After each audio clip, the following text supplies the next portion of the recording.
Hello everybody, welcome to Totally Tabled. My name is Shaggy, and today I'm writing down my top 10 heavyweight solo board games.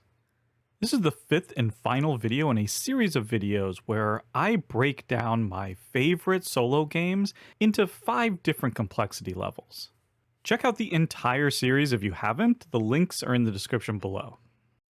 This video has been sponsored by Liberation Game Design and their board game, Dutch Resistance Orin Shall Overcome, a cooperative game for 1 to 5 players currently seeking funding on Kickstarter. In Dutch Resistance Orin Shall Overcome, players take the role of members of the Dutch Resistance during the final years of World War II. This is a scenario-based game where you'll be working together to accomplish specific goals, including various forms of nonviolent resistance.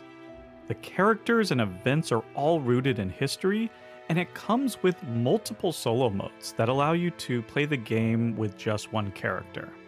Check out my overview video if you want to learn more, and if any of this sounds interesting, please go check out their Kickstarter campaign. It ends on June 5th, so this is their final week of funding. A link is in the description below.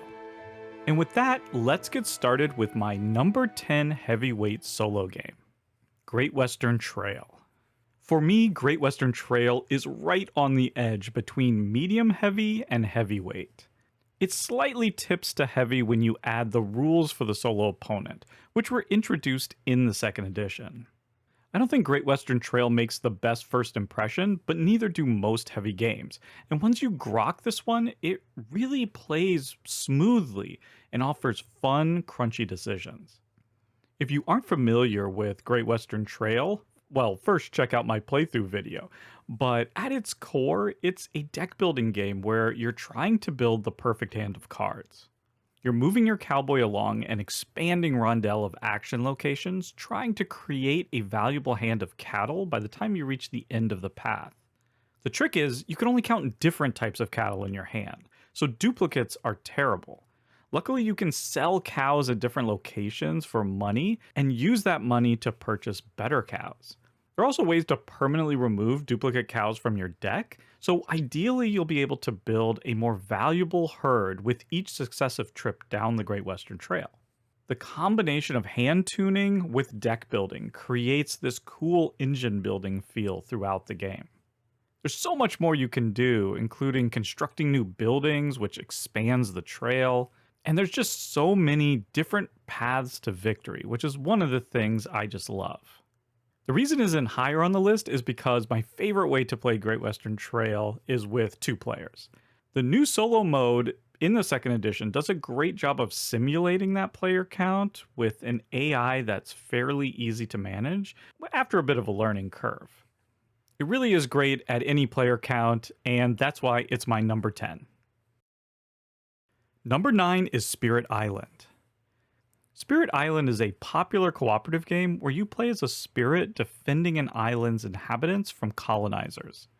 You must either wipe the colonizers out or instill enough fear in them to make them leave by using deep strategic card play. The colonizers have a programmed way they behave, first appearing on the island, then building, and finally blighting the island. So you have a lot of information to use to create plans for dealing with them. I also like that some actions are fast and happen before the colonizer's turn, and others are slow, so they happen after the colonizer's turn. The card play is really fun, and it just all comes together so well. Now, Spirit Island would be number 1 on most lists. In fact, this would be a lot of people's number 1 board game of all time, period. I have it a bit lower on my list because of how much more I like it with 2 players rather than solo. This is a similar situation to Great Western Trail. The problem here is I find using one spirit to be a little bit dull, and you really just miss out on the interaction and cooperation between the spirits, which is a big part of the game. Unfortunately, I find running 2 spirits two-handed, it's just too much for my brain. There are other games that are going to be on this list where running multiple characters doesn't bother me, but here it does for some reason. And really, I just need to play more and get used to running 2 spirits at a time. As it is, the solo game is just a little bit off for me. But despite that, I still really love Spirit Island, and that's why it's number 9.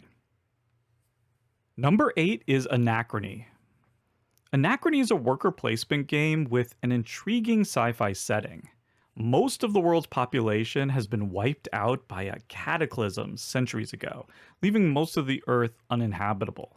In gameplay terms, that means that in order to take actions outside of your faction's settlement, you must power up these mechs and place a worker inside of it. And if you have the plastic minis, you literally place your worker inside of it, which is really satisfying. In addition, Anachrony does something that I wish more worker placement games did. Here you have 4 different types of workers, each that are better or worse at certain actions, and even incapable of doing others. Deciding which workers to activate and how many mechs to power up, those are really brain-burnery decisions that require a lot of planning. Anachrony also has a fun time travel kind of element. Players can actually obtain goods from their future selves in a kind of high-stakes time travel loan system, where failure to repay your debts could lead to temporal anomalies and paradoxes that may endanger the time-space continuum itself. This is easily one of the most thinky worker placement games I've ever played, and I really like the thematic touches. So there you go, that's Anachrony, my number 8. Number 7 is Vital Lacerda games. Okay, it wouldn't be a totally tabled top 10 list without some shenanigans. So I'm just going to go ahead and throw in most of Vital Lacerda games here. We're talking Weather Machine, Kanban EV, Lisboa, The Gallerist, On Mars, CO2, whichever one is your favorite. Now, if I was forced to pick just one for solo play, I'm actually going to throw a curveball in there. I'm going to go with his newest one, Inventions, Evolution of Ideas. I've done a full instructional playthrough for that one, as well as a pretty lengthy first impressions video where I really go over why I feel like this is his best game for solo. It's certainly my favorite. Now, if we're just talking favorite of all time, it still goes to Kanban EV. I absolutely adore that game, and the solo is fantastic, don't get me wrong, but that game is just so good with 4 players. Inventions really seems to be designed for lower player counts and works so well solo because you have these big, long, epic turns where you're taking an action and then you're comboing into another action, which has a sub-action. And you can really do like 4, 5, 6 actions in a single turn, just combo after combo. That's what makes the game so great, but it's also what can lead to some major AP, some huge downtime, you know, if you're playing with a bunch of other players. So playing it solo and not having to worry about that and being able to think through your turns and come up with these awesome combos, it's just so satisfying. And once you learn how to run the solo opponents, you do have to run 2 of them, but one of them is so simple, it takes like 10 seconds to run them. And then the other one is relatively easy once you get going and once you understand how it works. So the overhead to run the 2 solo opponents is much less, especially compared to something like Kanban EV, and even with Weather Machine. So yeah, check out those playthroughs. I've also done playthroughs for Weather Machine and Kanban EV, so you can check those out.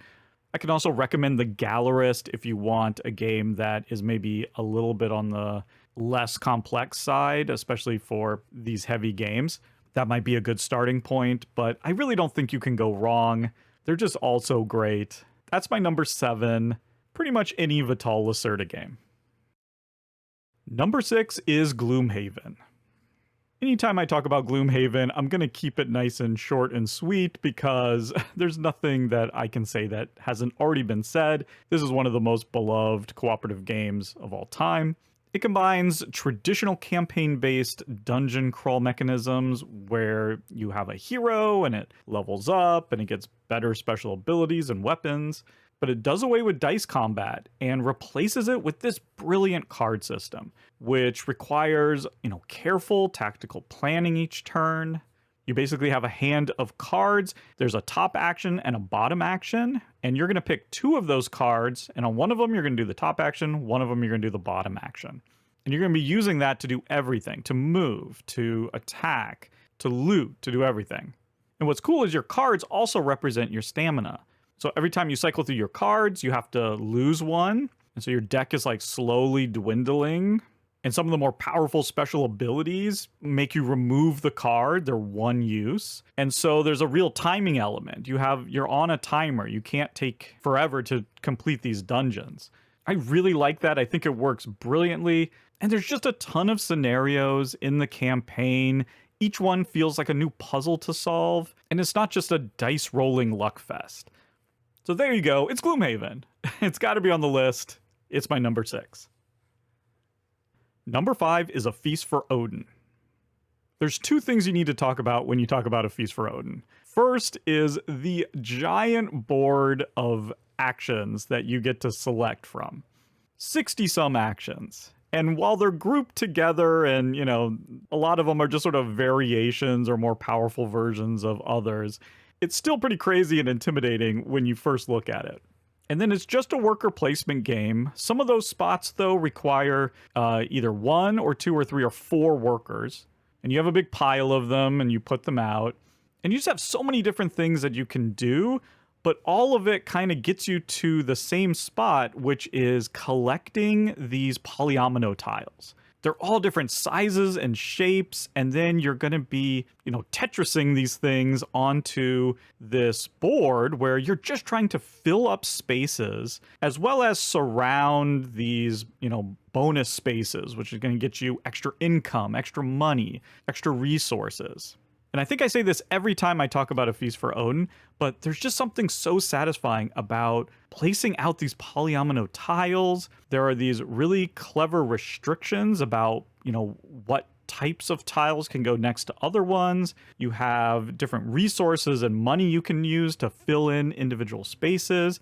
And you know that every one of those spaces that's left at the end of the game that's uncovered, you're going to lose a point. And so as you fill them in and you start to see those negative points slowly disappear, it's just like, it feels so good.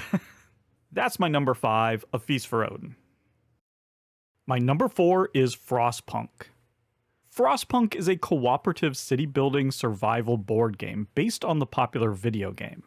There's been an icy apocalypse, and you're attempting to grow your society around a giant coal-powered generator, the only source of life-giving warmth in a vast tundra. You use your workers to explore the snowy landscape, gather resources like wood and coal in order to construct new buildings and keep the furnace lit.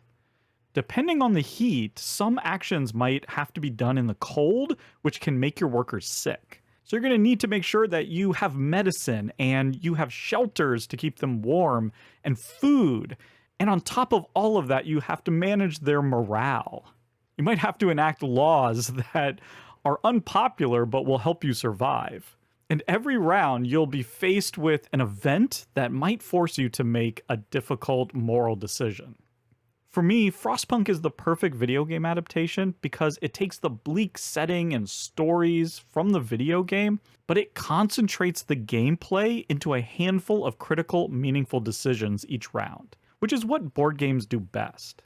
This game is really heavy, it's tough to learn, it's long, it's brutally difficult.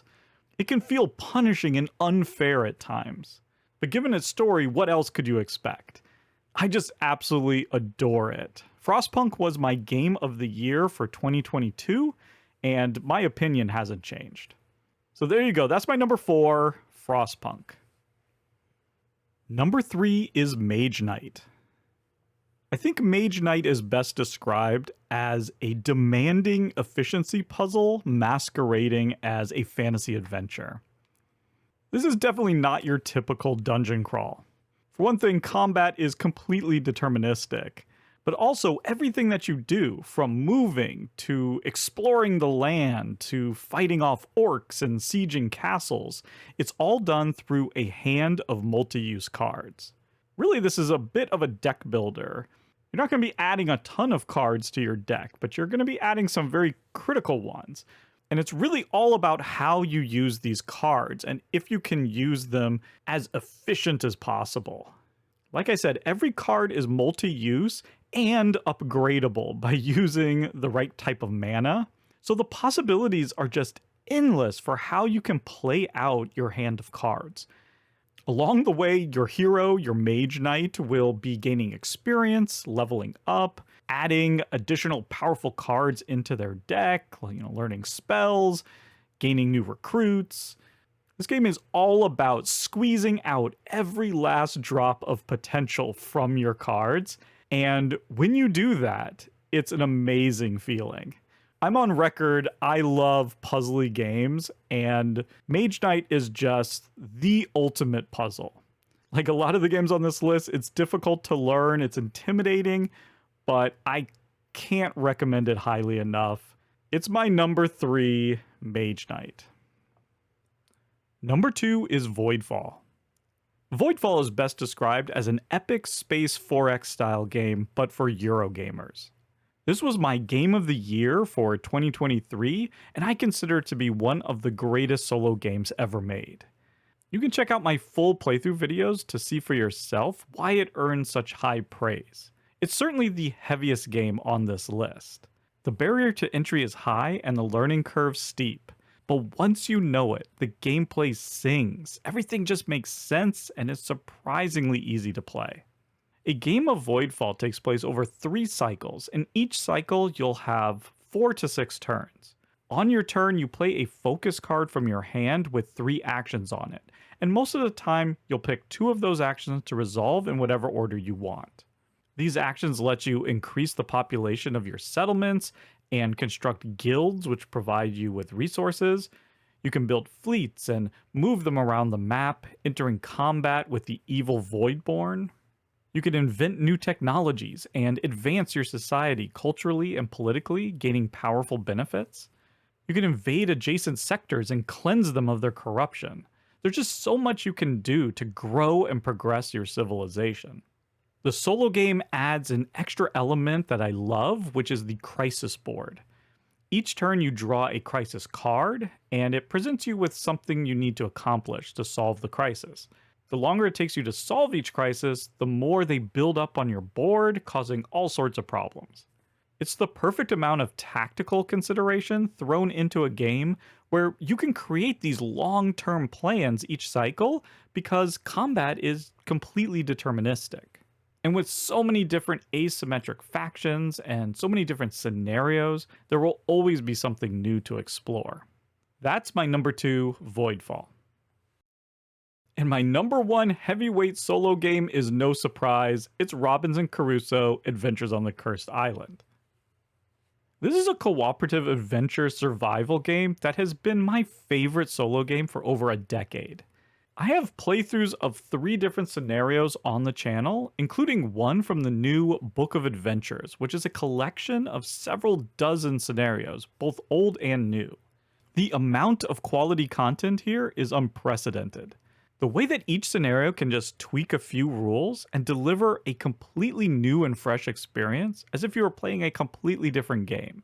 Not only has no other game even come close to accomplishing something like this, no other game has even tried to do it. Regardless of what scenario you're playing, Robinson Crusoe features a really innovative push your luck worker placement mechanism where you decide whether to take 1 safe action or 2 risky actions each round. The risky actions require you to roll dice, which often result in events and encounters which require choices with actual consequences that trigger later in the game, creating memorable and evocative stories out of strategic gameplay rather than having to read a bunch of text. If you want proof, just go check out my playthroughs and see the stories that emerge for yourself. I really don't want to belabor the point here because I talk about this game all the time. I'll just end by repeating something that I've said before and will continue to say, Robinson Crusoe is a masterpiece. And it's easily my number 1 heavyweight solo game of all time. There you have it, my top 10 heavyweight solo games. I still have a bunch of heavy games that I need to get to the table.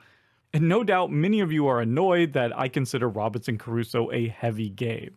You probably have 50 war games that make Great Western Trail look like the Oregon Trail card game. Instead of arguing about all that, please just let me know in the comments about a few of your favorites that didn't make the list. And while you're at it, like this video and subscribe to the channel. You can't believe how important that is. That's all for me. Thank you so much for watching, and goodbye.